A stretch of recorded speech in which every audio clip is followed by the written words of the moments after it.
సంతోషం. ఈరోజు మరి ఒక గొప్ప కార్యక్రమం ఈరోజు ఇక్కడ భువనగిరిలో ముగుస్తుంది. ఇప్పుడు అంటే కార్యాచరణకు దిగుతారు. ఇప్పుడు ఇక కలెక్టర్ గారు ఇప్పుడే దీన్ని బాగా వివరంగా చెప్పినారు. ఈ యొక్క భూభారతి చట్టం మీద ఈ యొక్క రెవెన్యూ సదస్సును పెట్టే కార్యక్రమం చేస్తూ మరి నాడు ముఖ్యంగా గత 14వ తారీఖు నాడు ముఖ్యమంత్రి గారు డాక్టర్ బాబాసాహెబ్ అంబేద్కర్ గారి జయంతి రోజున మరి యొక్క భూభారతి కొత్త చట్టం రూపొందించి నాడు అసెంబ్లీలో రూపొందించి దాన్ని బిల్ పాస్ చేసుకుని అందులో మేము కూడా పాల్పంచుకున్నాం.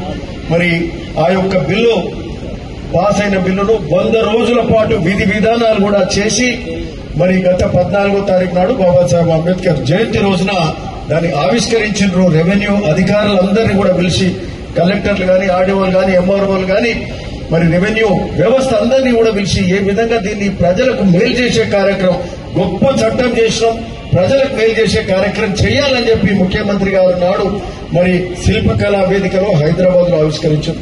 మరి ఆ తర్వాత మరి 17వ తారీఖు నుంచి రెవెన్యూ శాఖ మరి మంత్రి గారు పొంగిలేటి శ్రీనివాసరెడ్డి గారు ఈ కార్యక్రమాన్ని ముందుకు తీసుకెళ్తూ ప్రతి జిల్లాలో కార్యక్రమం చేస్తూ 7 మండలాలు దిగ్విజయంగా చేసుకున్నందుకు, ఇవన్నీ కూడా సదస్సులు పెట్టుకున్నందుకు మన జిల్లా రెవెన్యూ యంత్రాంగానికి ముఖ్యంగా కలెక్టర్ గారికి శుభాకాంక్షలు తెలుపుతున్నాం.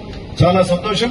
వారు ఇప్పుడు చెప్తుంటే కూడా చూసినాం, ఒక పాఠం చెప్పినట్టుగా ఇలా అర్థం కాలేదని మాత్రం ఎవరు చెప్పరు. ఇక పక్కా సెక్షన్ వారీగా నేను అనుకుంటే ఏ జిల్లాలో కూడా ఇంత పకడ్బందీగా అయితే ఎవరు చెప్తుంటారు. మరి పూర్తిగా మొత్తం అర్థమయ్యేటట్టు చెప్పారు. చాలా గొప్ప విషయం. దాని మీద మేము మాట్లాడాల్సిన అంశం కూడా పెద్దగా లేదు.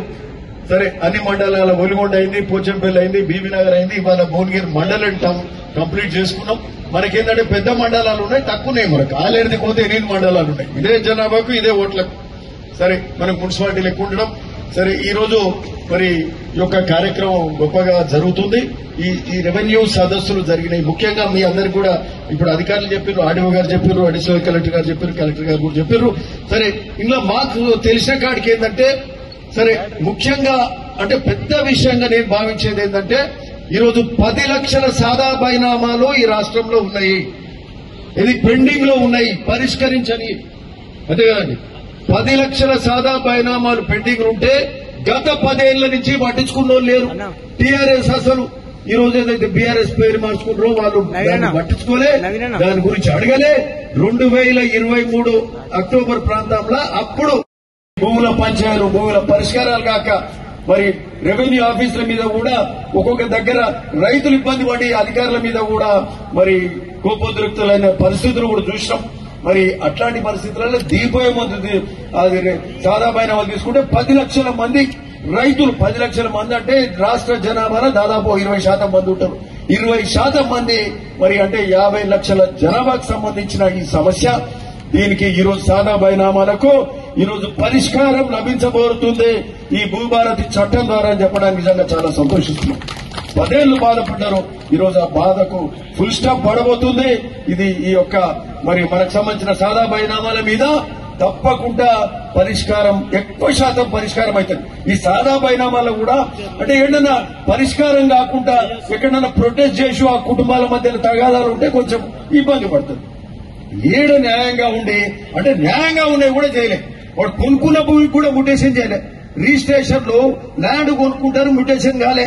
మ్యుటేషన్ ఏమేమి ఉంటాయి, ఓ భూమి కొనుక్కుంటారు, దానికి మ్యుటేషన్ కావాలి, అవి కాలే, వాళ్ళకి ఇబ్బంది పెట్టిండ్రు. లేకపోతే తండ్రి పెద్ద మనిషి చనిపోయిండు, పౌతి కావాలి, పౌతి అంటారు కదా, అది ఒక మ్యుటేషన్ కావాలి, అవి చేయలేదు. మరి సాదా బైనామాలు చేయలేదు. అట్లనే ఇంతకు చెప్పినట్టు గ్రాంట్స్ ఉంటాయి, ఇనాం చట్టాలు, ఇనాం గ్రాంట్స్, ఇనాం ద్వారా వచ్చిన భూములు 2020లో తీసుకున్నారు. సాదా బైనామాలు 2020లో తీసుకున్నారు. అవి మళ్ళా అవి కానే కాలేదు. పోయిన అడిషనల్ కలెక్టర్ గారు చెప్తున్నారు 2020లో అప్లికేషన్ తీసుకున్నారు, చిన్న కరెక్షన్ ఇది. మరి అయినా 2020 నుంచి వాళ్ళు చేయలేకపోయారు. ఎందుకు చేయలేకపోయారు అంటే కోర్టుకు పోతే కోర్టు ఏం చెప్పిందంటే, మీ ధరణి చట్టం అంతా అస్తవ్యస్తంగా ఉన్నది, మీ చట్టంలో అసలు ఏమున్నది, విధి విధానాలు లేవిలా అని చెప్పి కోర్టు కొట్టేసింది. ఇగో అంత గొప్ప చట్టం చేసినారు అంటే ఆ చట్టము కోర్టులో నిలవలేదు. 10 ఏళ్ల పాటు ఆ చట్టాన్ని ఉపయోగించలేక రైతులను ఇబ్బంది పెట్టిండ్రు. వాళ్ళ స్లాట్ ఓపెన్ చేయాలంటే కూడా ఆ స్లాట్ ఓపెన్ కాదు. ఎప్పుడో ఉదయం 10 గంటలకు రిజిస్ట్రేషన్ పోతా ఉన్న రైతుకు ఆ స్లాట్ ఓపెన్ కావాలంటే తెల్లారి 10 గంటలకు అవుతుంది. ఎంఆర్ఓ అప్పటిదప్పుడు ఏం చేయాలి? ఆ రైతుకు అర్థం కాదు, కొనటోనికి అర్థం కాదు, అమ్మటోనికి అర్థం కాదు, అధికారికి అర్థం కాదు. కింది నుంచి పైదాకా ఆర్టీఓ దగ్గర అదే, కలెక్టర్ దగ్గర అదే, సీసీఎల్ఏ దగ్గర అదే. స్లాట్ ఓపెన్ కాదు. రాత్రులు ఎప్పుడో 10-11 గంటలకు కూడా స్లాట్ ఓపెన్ చేసుకున్నారు. వాళ్ళకి సంబంధించిన భూములన్నీ కూడా చేసుకున్నారు. విలువగల్ల కోట్లాది రూపాయలు, వేలాది కోట్ల రూపాయల భూములను వాటి కోసమే ధరణి చట్టం తెచ్చుకోరు తప్పితే ఇంకోటి కాదు. ఈ స్లాట్ వాళ్ళకి ఇష్టం వచ్చినప్పుడు సీసీఎల్ఏ గాని ఇతర అధికారుల ద్వారా గాని వాళ్ళకు సంబంధించిన వాళ్ళతో ఓపెన్ చేసుకుని ఆ భూములను కాజేసినారు. అది గుప్తంగా ఇంకొక ఆప్షన్ కూడా ఉండేదంట. ధరణిలో ఒక ఆప్షన్ పెట్టుకున్నారు అన్నాటి పెద్ద వరుసలు.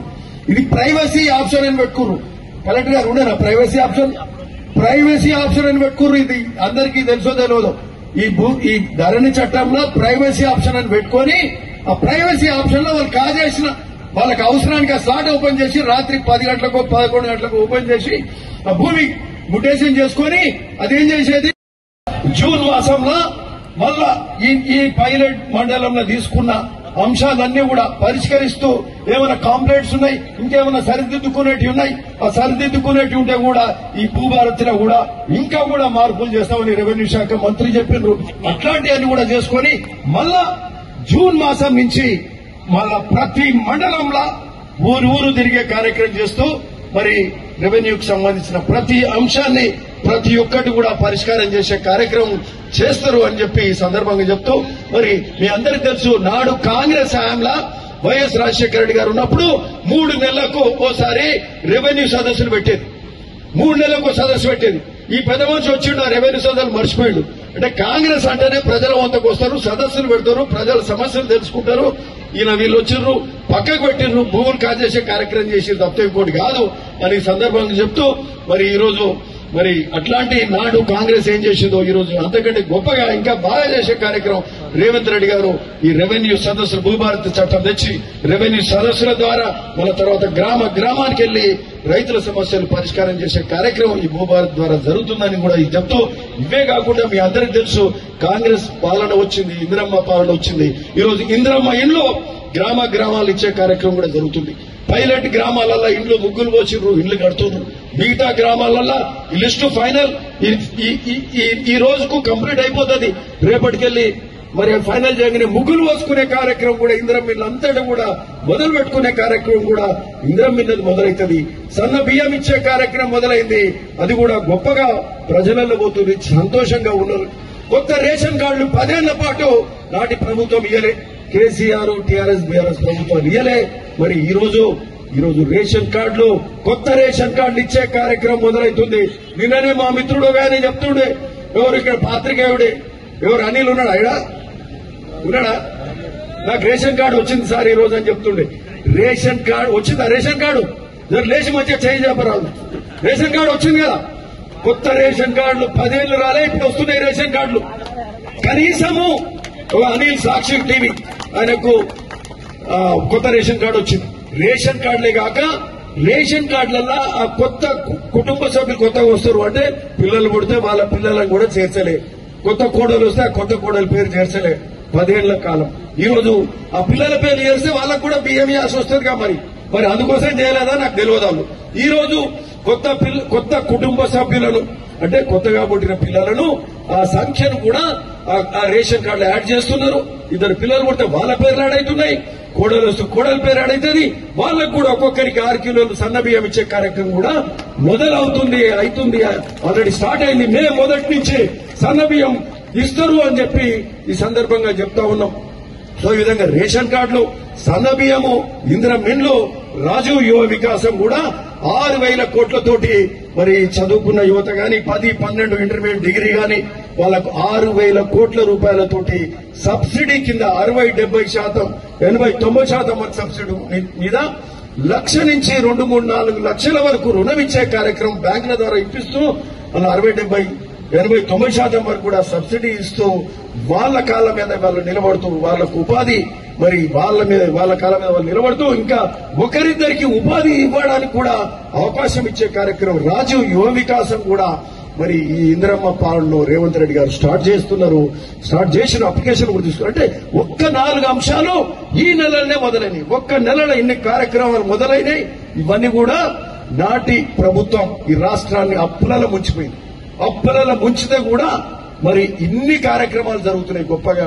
ఇవన్నీ కూడా ఇబ్బంది ఉన్నా పైసలు లేకున్నా ఇవన్నీ కార్యక్రమాలు జరుగుతున్నాయంటే చిన్న విషయం కాదని కూడా మీ అందరికి కూడా చెప్తూ మరి ఈరోజు మరి ఆయన చేసిన ఘనకార్యం ఏంటంటే కాళేశ్వరం ప్రాజెక్ట్ ఏమో కూలైపోయింది. కాళేశ్వరం కూలిందని మీ అందరికి తెలుసు కదా, అవునా కదా? ఈ హరీష్ రావు అంటాడు గడికోసారి ఏడగూలింది కాళేశ్వరం అంటాడు. మీరందరూ ఏమంటారు? జర కాళేశ్వరం కూలింది అంటే వాళ్ళంతా చేతులు లేపాలి. జర కూలి చూపెట్టండి బై, ఎంకా చూపెట్టండి, మీడియా ఎంకా చూడండి, చేతులంతా లేపాలి.